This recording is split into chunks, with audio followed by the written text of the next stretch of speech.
Just looking এ wow. তো দেখতে পাচ্ছ আমার ট্রেডটা সাকসেসফুলি হয়ে গেছে, টার্গেট হিট হয়ে গেছে।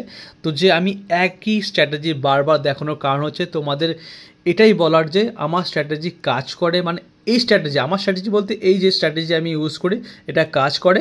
আর এটা যদি তোমরা ইউজ করো আর যদি শিখতে পারো তো তোমরা প্রায় 70% ট্রেড প্রফিটে বার করতে পারবে।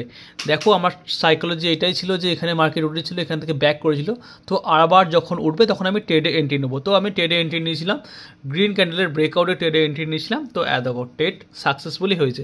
তার সঙ্গে আমি একটু দেখবো, তোমাকে এইটা দেখতে হবে, অপশান চেন একটু দেখতে হবে, আর এইটা এই চারটে স্টকের মুভমেন্ট কী আছে ওইগুলো একটু তোমাদের দেখতে হবে, যেমন রিলায়েন্স, এইচডিএফসি, টিসিএস আর ভারত এয়ারটেল। তো বারবার আমি তোমাদেরকে একই এন্ট্রি শেখাই যে ক্যান্ডেল ব্রেকআউট কোথায় এন্ট্রি নেবো, যখন তোমার টপে যখন বুলিশ ক্যান্ডেলকে বিয়ারিশ ক্যান্ডেল ব্রেকআউট করবো তখন আমরা পুটে এন্ট্রি নেবো, আর যখন বাটামে বিয়ারিশ ক্যান্ডেলকে বুলিশ ক্যান্ডেল ব্রেকআউট করবে তখন আমরা কলে এন্ট্রি নেবো। এইটাই মেন ফান্ডা, আর কিছু ফান্ডা নেই। তোমাকে ওই ব্রেকআউটটা দেখতে হবে যে কোথায় হচ্ছে, টপে হচ্ছে না বাটামে হচ্ছে, সেটা তোমাকে লক্ষ্য রাখতে হবে। তার সঙ্গে দেখতে হবে মার্কেটের সেন্টিমেন্ট।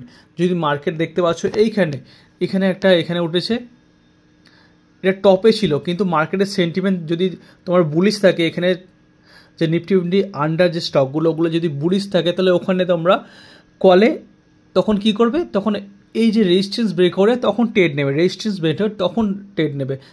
আর এমনি সময় তোমরা বটমে নেবে বিয়ারিশ ক্যান্ডেল ব্রেকআউটে নেবে কলে, আর টপে নেবে বুলিশ ক্যান্ডেল ব্রেকআউটে পুটে এন্ট্রি। এটাই তোমাদের শেখানো হচ্ছে। বারবার তোমাদেরকে একটাই জিনিস আমি শেখাই, একটা জিনিসই বলি, ওটাই তোমরা একটু রপ্ত করো, তাহলে তোমরা প্রফিটেবল ট্রেডার হতে পারবে। এইটুকুই তোমাদের বলার।